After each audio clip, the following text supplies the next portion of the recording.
प्रधानमंत्री नरेंद्र मोदी ने 79वें स्वतंत्रता दिवस के मौके पर एक ऐतिहासिक घोषणा की है। उन्होंने कहा कि दिवाली से पहले नेक्स्ट जनरेशन जीएसटी रिफॉर्म्स लागू किए जाएंगे, जिससे आम आदमी के लिए रोजमर्रा की चीजें सस्ती हो जाएंगी। इस फैसले का सीधा असर आपकी जेब पर पड़ने वाला है।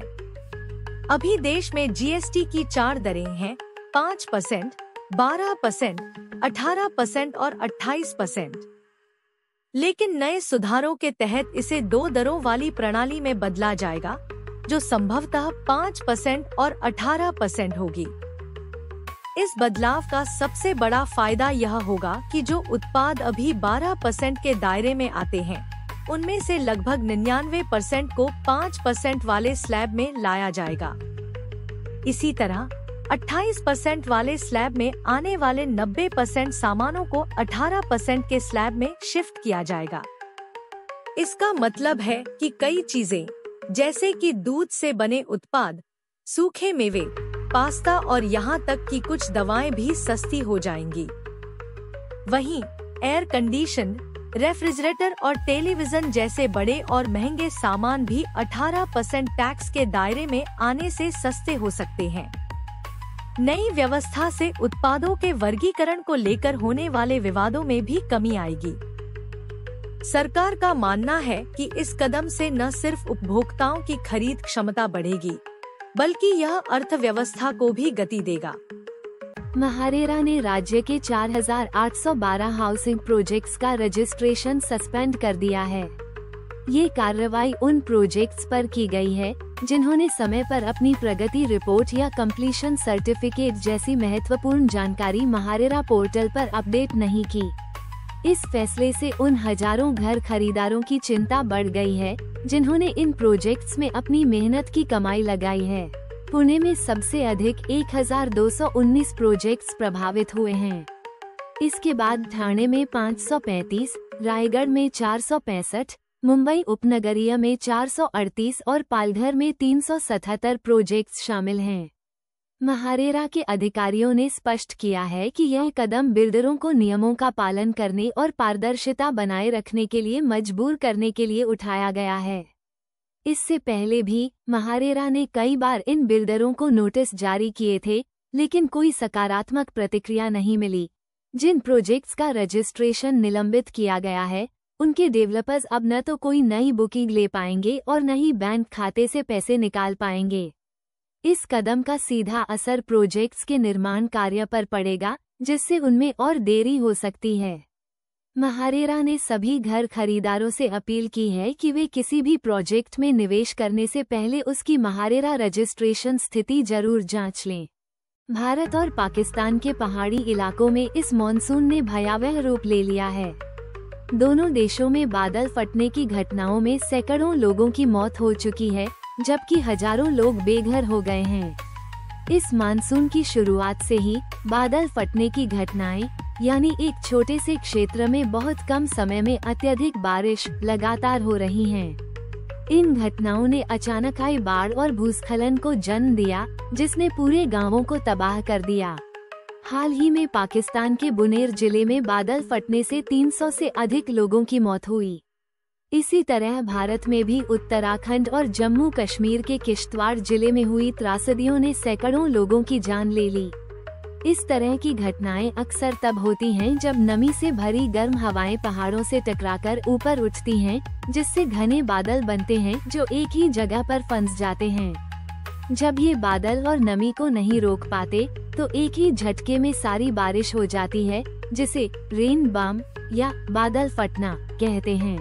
यात्रियों की एक सामान्य सी शिकायत ने शराब की तस्करी का एक बड़ा खेल उजागर कर दिया। लखनऊ बरौनी एक्सप्रेस में एसी की कूलिंग कम होने की शिकायत पर जब जांच हुई, बीते मंगलवार 12 अगस्त 2025 को लखनऊ से बरौनी जा रही ट्रेन नंबर 15,204 के एसी 2 कोच में यात्री विपिन कुमार ने कम कूलिंग की शिकायत की। जब टेक्नीशियन ने कोच के एसी डक्ट को खोला, तो उसमें से एक के बाद एक 316 व्हिस्की की बोतलें निकली। इन बोतलों को अखबार में लपेटकर डक्ट में छिपाया गया था, जिससे हवा का प्रवाह रुक गया था। जीआरपी बस्सी के एसएचओ पंकज कुमार यादव के मुताबिक इस मामले में ट्रेन के एक अटेंडेंट आशीष कुमार को गिरफ्तार किया गया है। आशीष बिहार के खगड़िया का रहने वाला है और पूछताछ में उसने कबूल किया कि वह यूपी से बिहार में अवैध रूप से शराब की तस्करी करता था, जहां शराबबंदी के कारण इसका काला बाजार चल रहा है। आशीष कुमार पर आबकारी अधिनियम की धारा 60 के तहत मामला दर्ज कर जेल भेज दिया गया है। करजत की एक चौंकाने वाली खबर के साथ यहाँ एक पत्रकार और उनके दोस्त पर जानलेवा हमला हुआ था, जिसके मामले में पुलिस ने आखिरकार 3 आरोपियों को गिरफ्तार कर लिया है। ये घटना पत्रकारिता के पेशे से जुड़े लोगों की सुरक्षा पर एक बड़ा सवाल खड़ा करती है। घटना 1 अगस्त 2025 को हुई थी, जब पत्रकार प्रथमेश कुडेकर और उनके दोस्त मयूर रंदेवे करजत के चारफाटा चौक पर थे। अचानक 7 लोगों के एक समूह ने उन पर लोहे की रॉड और लकड़ी के डंडों से बेरहमी से हमला कर दिया।